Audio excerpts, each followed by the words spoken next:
Olá, bom dia, bom dia, bom dia. Estamos começando mais uma aula hoje na turma 222 do Colégio Santa Marta. O pessoal está chegando. Então sejam bem-vindos. Hoje é sexta-feira, dia 11 de setembro, um dia importante, um dia que já foi uma marca, digamos assim, muito negativa na história recente, né? No início desse século, dia 11 de setembro, nós tivemos os atentados às Torres Gêmeas em Nova York, né? Então, é um dia muito triste para a humanidade por conta desse terrorismo. Hoje a gente vai falar, não de terrorismo, né? Mas a gente vai falar sobre os movimentos, continuar a discutir sobre os movimentos de ideologia socialista no mundo no final do século XIX, né? Então, esses movimentos eles foram importantíssimos para a gente poder entender, por exemplo, que nós vamos ter um movimento chamado do capitalismo, né? Chamado de imperialismo, que vai afetar diretamente a história da humanidade, né? A história do Brasil, inclusive, né? O Brasil está inserido nesse contexto mundial, a gente não pode esquecer. O Brasil é um país que tem uma situação que vende muito café para o exterior, a gente vai também trabalhar sobre isso, né? Explorar mais isso nos nossos conteúdos, principalmente do nosso terceiro trimestre. Antes de explorarmos o terceiro trimestre, de entrarmos nesses conteúdos do terceiro trimestre, eu queria dizer a vocês que nós vamos começar a partir da semana que vem, então a partir de segunda e sexta-feira, vamos começar uma revisão daquilo que vimos no segundo trimestre.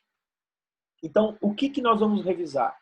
Nós vamos revisar a independência do Brasil, nós vamos revisar o processo que foi o processo de crise do antigo regime, né? O processo de Revolução Francesa, as suas consequências, o processo das revoltas ocorridas na regência, a própria regência, as questões que envolvem ali a chegada, né, a saída de Dom Pedro I do Brasil e, né, o governo que vai ser o governo regencial até a maioridade do senhor Dom Pedro II.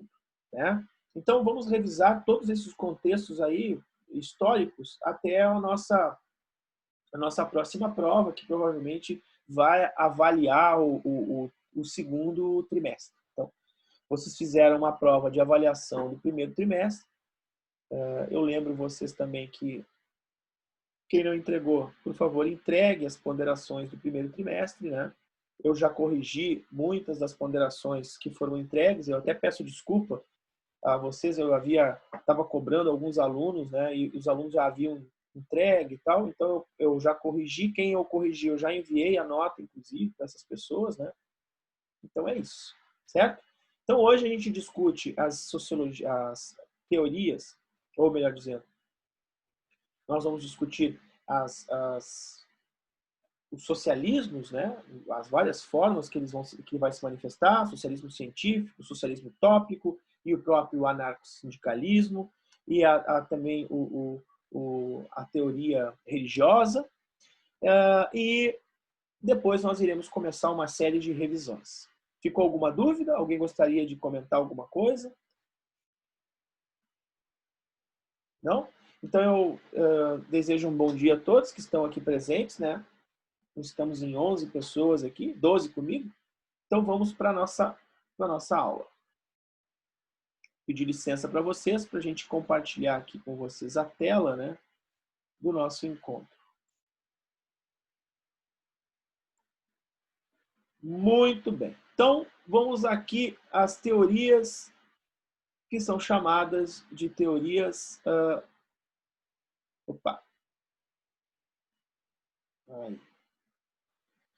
As teorias socialistas, ou doutrinas socialistas, né? Então, as doutrinas socialistas, eu não sei se a gente já falou sobre o socialismo utópico, né? Se não falamos, vamos falar agora. Vai ser, eu prometo não me estender muito. O socialismo utópico, que é a letra A, que é o primeiro tipo de socialismo, ele faz uma grande crítica à propriedade privada né? Ele faz uma crítica, ele defende as pequenas propriedades, ele fala em um acordo entre as classes, né? Entre as classes para a superação da fome, da miséria, da indiferença, das diferenças. E ele é, na verdade, o resultado, né? E por isso ele tem um modelo apenas no campo das ideias, né? De iniciativas individuais, né? De alguns industriários, de alguns capitalistas, né? De algumas pessoas que vão fazer essas medidas de maneira individual, sem um planejamento bem feito, né? E que não vão dar certo. Então, por isso, nós falamos de socialismo, chamamos de socialismo utópico. A palavra utopia nasce de uma obra de Thomas More, que tem o mesmo nome, Utopia, que fala, né, é uma obra, inclusive indico a vocês que, se quiserem ler, por favor, né, é um clássico que fala sobre uma sociedade perfeita, que não há diferenças sociais, né, uma sociedade que as pessoas, né, o progresso ele é alcançado, enfim. Então por isso que a gente fica só no campo das ideias. Essa sociedade ela é idealizada, por isso que a gente vai chamar de utopia. Então tudo que a gente referir-se como utopia é um sonho. Por isso que o socialismo utópico vai ter esse sentido. Então alguns caras importantes, Saint-Simon de 1760 a 85, né, 1825, perdão. Ele queria uma sociedade sem ociosos, né? Sociedade sem pessoas que não fazem nada. Pelo contrário, a sociedade onde as pessoas trabalham e fazem as coisas, né? E militares, clero e nobreza são essas as divisões sociais. A ausência de exploração, ele queria uma sociedade que não tivesse exploração. E 3 classes sociais, aí, os sábios, proprietários e aqueles que não haviam posse. Ele acha que o governo deveria ser um governo de um conselho de sábios, né? E também de artistas, porque ele acreditava que somente a arte pudesse transcender. Esse era o pensamento de Saint-Simon, um dos pensadores aí do socialismo utópico.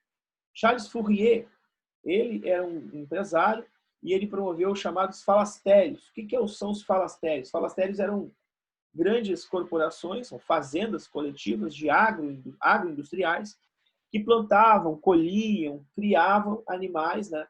E a partir do trabalho de todos dentro da fazenda, as coisas eram divididas entre todos e todos acabavam então tendo uma produção para o seu próprio consumo, né? O problema é que o Charles Fourier é que, obviamente, os falastérios iriam ter que se relacionar com os outros, né, com as outras, os outros órgãos, outros estados, né, as outras formas de organização social, e aí não deu muito certo os falastérios, né, de Charles Fourier, porque, afinal de contas, não existe autossuficiência, né? Então, quer dizer, não tem como o Brasil, algumas pessoas podem dizer para vocês assim, mas o Brasil é um país muito rico, no Brasil a gente não precisa comprar nada, a gente tem tudo aqui, é só plantar. Não é verdade, né? A gente sabe que não é verdade, porque o lucro está acima, né,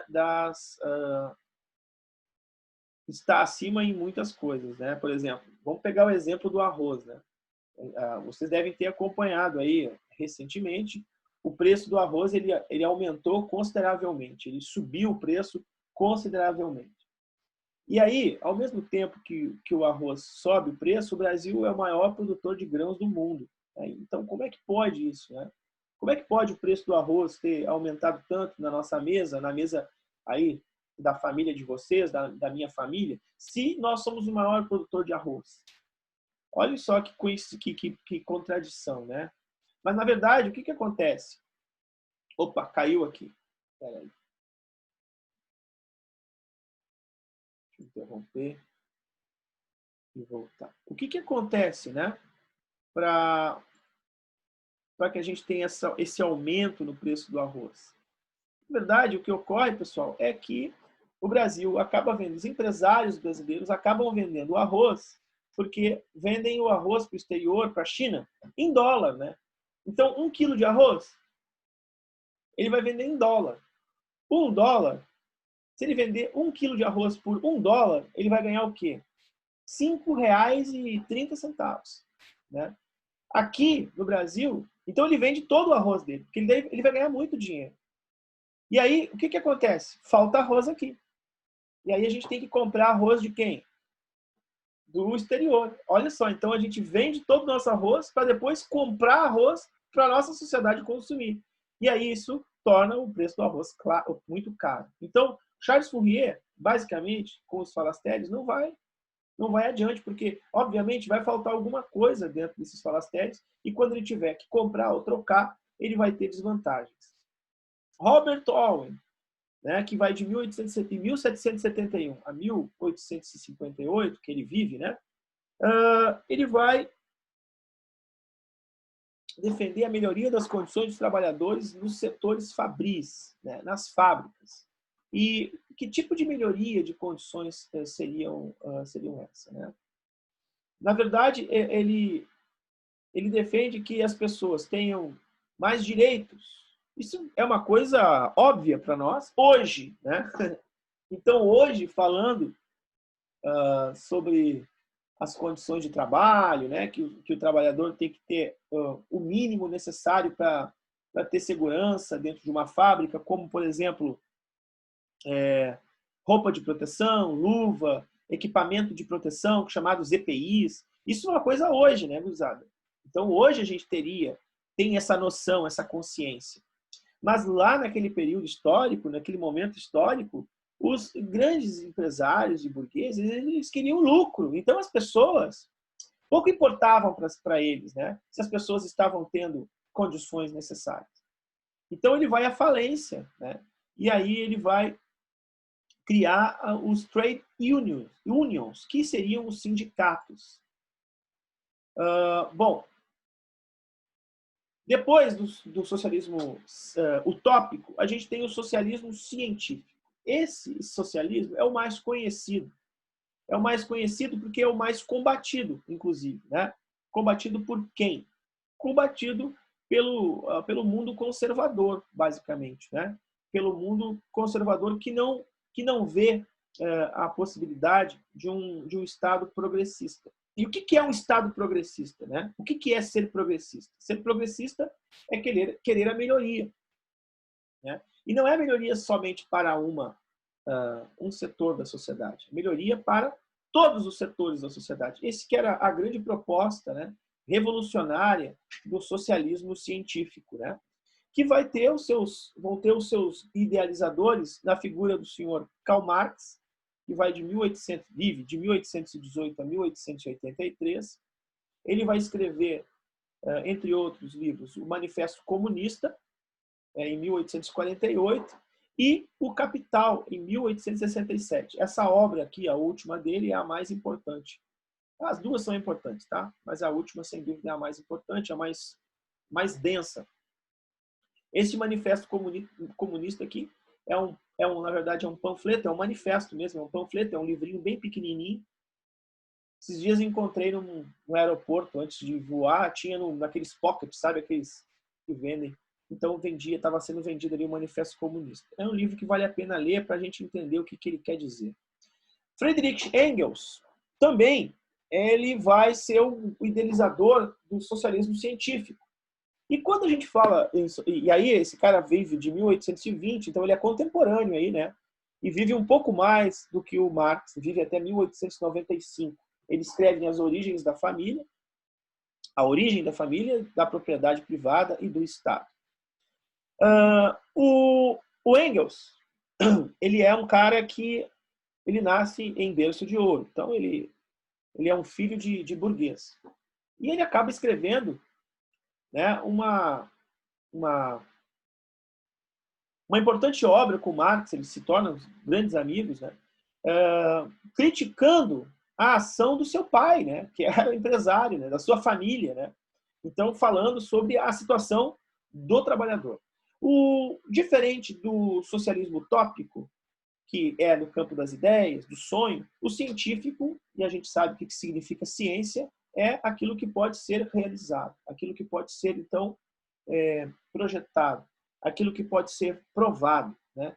A ciência é isso, né? A ciência ela é algo que se usa para se descobrir verdades, né? Através de um método, né? Através da análise de acertos e erros. Né? A gente está vendo hoje, né, por exemplo, a ciência tentando descobrir, por exemplo, o antídoto, né, o remédio que possa prevenir a nossa imunização, que possa nos imunizar em relação ao vírus do corona, né, do Covid. Então, a gente está vendo a ciência aí com avanços e recuos. Essa é a ciência. A ciência é avanços e recuos, o tempo todo. Tentativas com erros e acertos, né, justamente para provar, né, as coisas. Bom, eles vão algumas lógicas, né, então, que vão ser alguns conceitos importantes do manifesto comunista, do socialismo científico. Materialismo histórico é a interpretação, né, socioeconômica da história formulada por Marx. Então, Marx vai olhar para a história e vai ver que na história ela pode ser explicada, né, através de uma interpretação da sociedade e da economia. Né? E essa teoria é a teoria do materialismo histórico de Marx. Então, ele vai poder olhar para cada tempo, né, lá para o período medieval, e vai classificar a história de acordo com a sociedade, como ela se organiza, como ela se comporta. Então, se chama isso materialismo histórico. Modo de produção, que é isso, né? Como a sociedade se organiza, como as sociedades produzem os meios, né, num determinado período. Tá? Então, isso é fundamental para a gente entender, por exemplo, por que no período do século XV, né, nós não tivemos a Revolução Industrial. Ora, porque a burguesia não estava no poder. A burguesia, então, não organizava, ela não era detentora das decisões políticas. Então, os modos de produção eles vão mudar. Lá nós tínhamos o antigo regime, né, o regime absolutista. Agora, com outro regime, né, das repúblicas ou mesmo da sociedade moderna, sim, nós vamos ter a possibilidade da Revolução Industrial. Então, os modelos de produção, o modo de produção é um conceito, né, que vai ser formulado por esses historiadores, por esses dois filósofos, né? Compreender a história, compreender a produção, o meio de produção, os bens necessários para produzir, né? As forças que trabalham. Por exemplo, no período medieval, a gente tem o servo como trabalhador, né? Antes do período medieval, na Idade Antiga, o trabalhador era, lá na Grécia, em Roma, era o escravo. E não era o escravo negro, era o escravo de guerra, o escravo por dívida. No período moderno, depois do período medieval, vai ser a escravidão africana. Né? Hoje, qual é o modelo de produção? Né? Quem é? É o trabalhador, é o Jairo, que está aqui dando a aula, que no final do mês recebe um salário. Né? Então, esse é o modo de produção atual, né? O capitalista, né? Onde o trabalhador ele é remunerado com um salário. Então, isso vai ser bem importante para organizar a história, né? Para organizar o processo produtivo, para saber de qual período que tu estás falando. Relação de produção, ou seja, a relação entre os donos de produção, os donos dos meios de produção, que é o dono da fábrica, por exemplo, né? E os donos da força de trabalho. Então, por exemplo, quem é o dono do meio de produção que eu estou aqui agora trabalhando, que é o colégio, né? Então, nós temos o dono do colégio, os donos, né, que são a mantenedora, que é dona da rede de ensino, e eu sou o prestador de serviço, eu sou a força do trabalho. Né? Aí o Marx vai dizer que essa relação ela é sempre uma relação de exploração. Alguém ganha mais porque alguém ganha menos. E isso vai ser uma análise, né, que vai chegar nesse outro termo aqui, que é a mais-valia. Ou seja, é a medida da exploração. Então, imagine o seguinte. No capitalismo, isso é uma questão fundamental, dentro do processo capitalista, sempre vai haver diferença. É um processo que não promove a igualdade. O capitalismo não promove igualdade. Tá? Não é essa a proporção, não é essa a função do capitalismo. Então, se alguém almoça, é porque alguém ficou sem almoço. Se nós estamos tendo aula de maneira remota, e nós estamos agora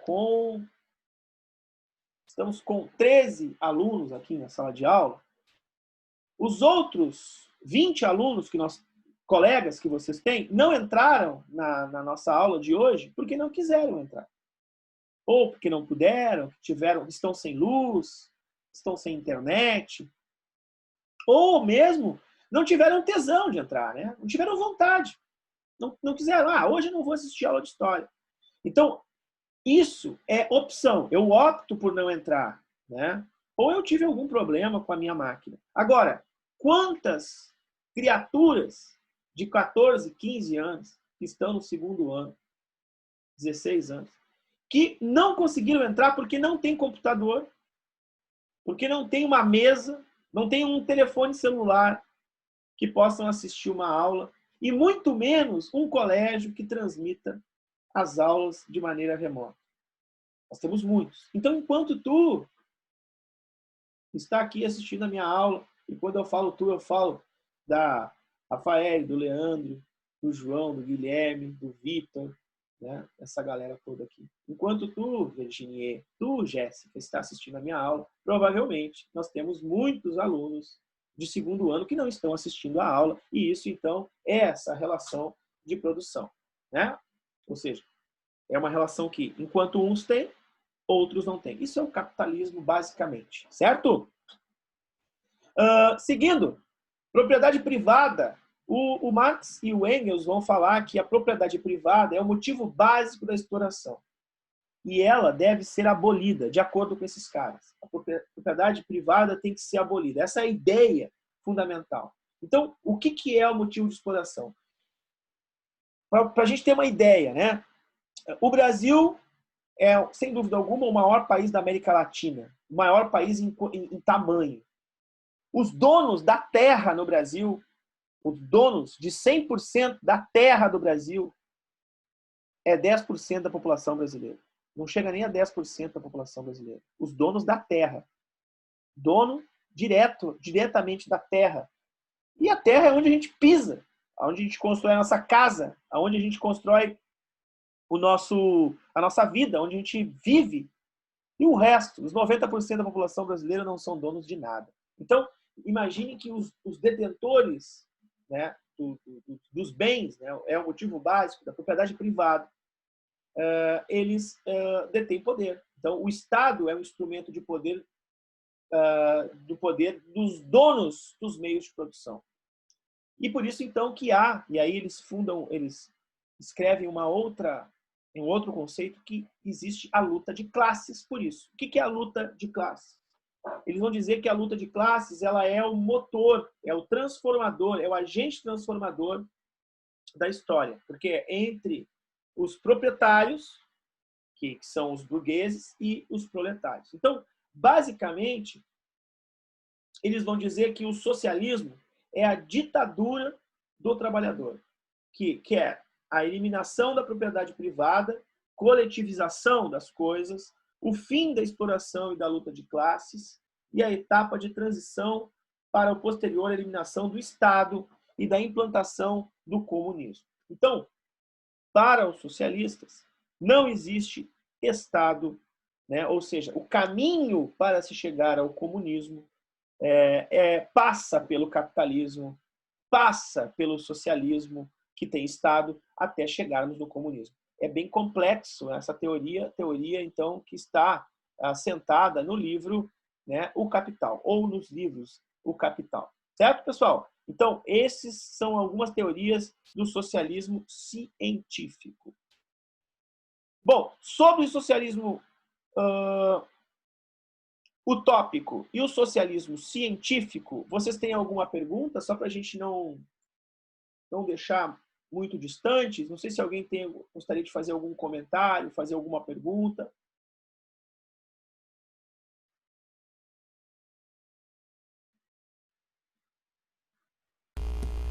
Eu tinha enviado uma pergunta aqui no chat aqui. As teorias do Saint-Simon e do Charles Fourier, elas foram algumas das bases do livro A Revolução dos Bichos? Sim. Sim. foram, é que tem uma semelhança, ó, violino. sim, justamente, foram base, sim, né? O filme, aliás, o livro, né? Leiam o livro, Revolução dos Bichos, porque ele realmente vai remontar essa história aí, né? De Fourier, né? E principalmente do Fourier, mais do que do Saint-Simon, certo? Sim. Muito bom, muito boa percepção. Né? Mas então, a gente pode observar que esses dois modelos, né, eles se distinguem bem, né, o modelo do socialismo utópico para o socialismo científico, né, que vão dar a base, então, do movimento socialista. Agora nós vamos passar para uma outra fase, vamos falar sobre o anarquismo, certo? Vou fazer uma foto aqui só para depois eu fazer a chamada. Então, o anarquismo, como é que vai ser?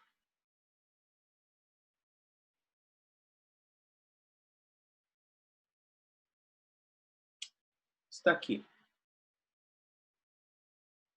Anarquismo ou ainda comunismo libertário, que pode ser chamado anarquismo, tá?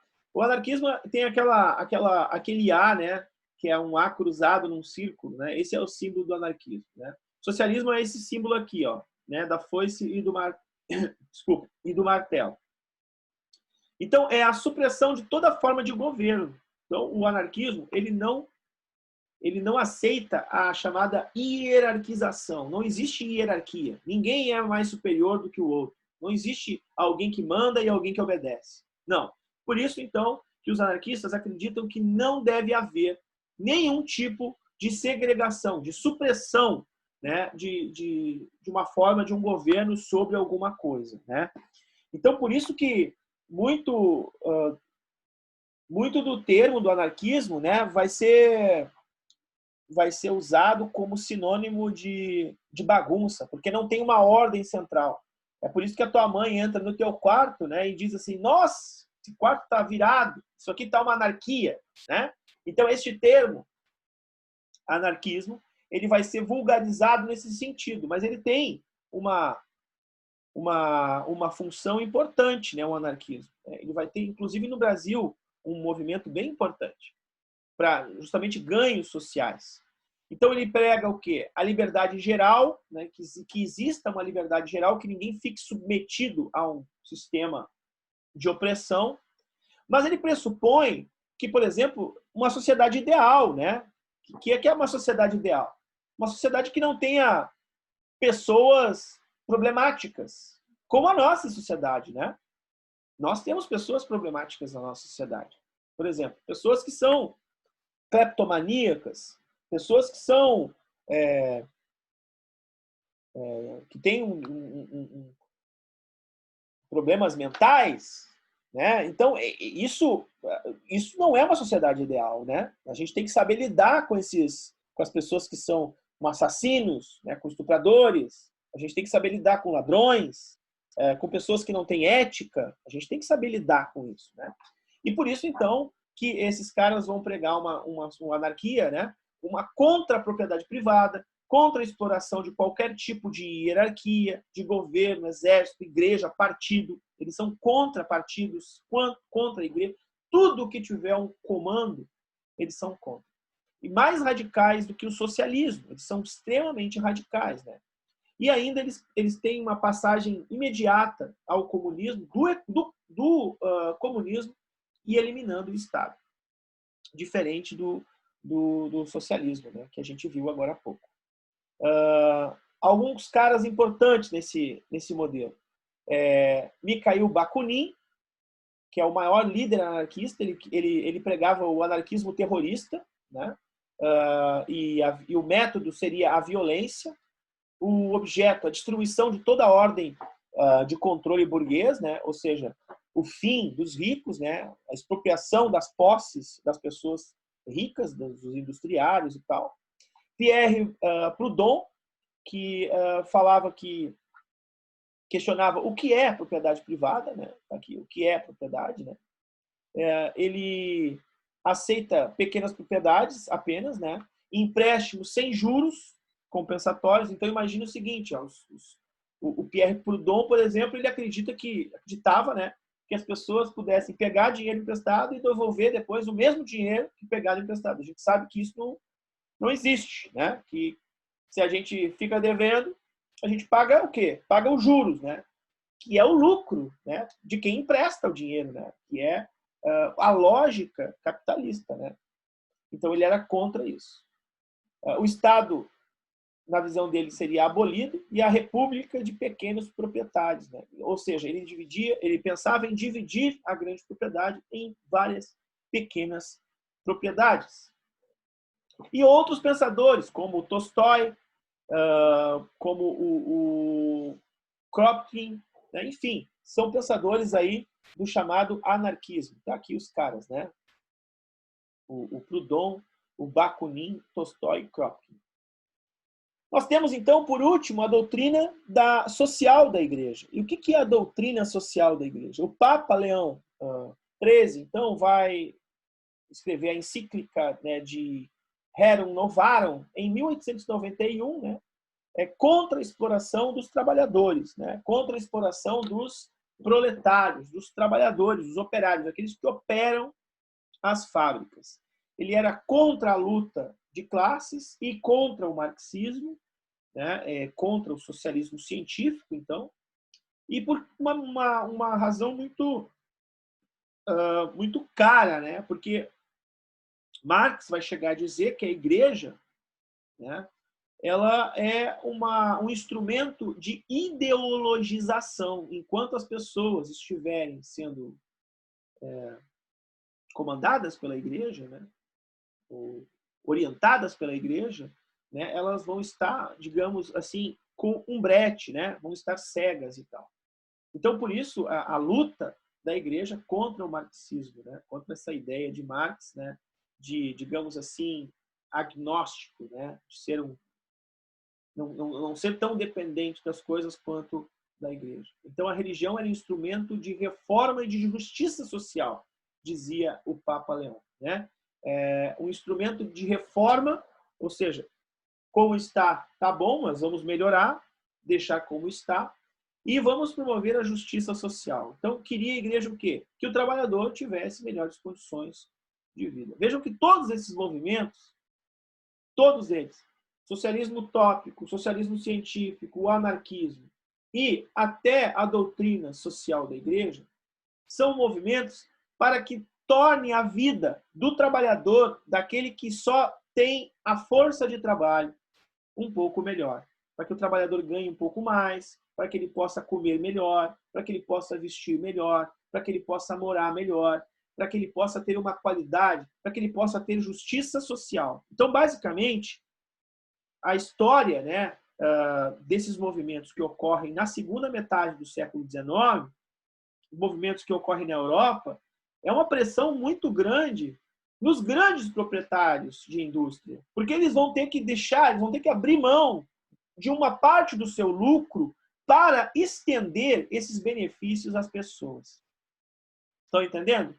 Então, assim, para que o meu funcionário tenha condições de ter uma casa, de ter uma qualidade de vida melhor, de poder comprar uma roupa, de poder usufruir do teatro, poder viver um pouco melhor, eu, patrão, vou ter que pagar um pouco mais ele. Por isso eu vou ter que abrir mão do meu lucro. Isso é uma coisa absurda na cabeça do empresário, né? Tem que abrir mão do seu lucro, porque a pressão desses órgãos trabalhadores, esses movimentos, inclusive da igreja, é bem grande. Então, o apelo ao espírito cristão dos empregadores para que respeitem os operários. Vai ser essa a doutrina da igreja, né? Nós temos aqui o positivismo de Augusto Comte, que chega a criar aí uma igreja também, mais no campo da moral, que vai falar o seguinte: Augusto Comte, que é um francês importantíssimo na história do Brasil, porque a nossa república ela vai ser fundada sobre o positivismo, a gente vai falar no positivismo no final do nosso ano, inclusive, no terceiro trimestre. O Augusto Comte vai falar que a ignorância é igual à fonte de problemas. Enquanto houver ignorância, vai haver problema. Que a ciência é a evolução, é o caminho para a resolução dos problemas. Augusto Comte estava completamente correto. E sabe por que ele estava correto? Porque eu também acredito, assim como Comte, que só através do desenvolvimento da educação, desenvolvimento da ciência, somente a educação liberta as pessoas.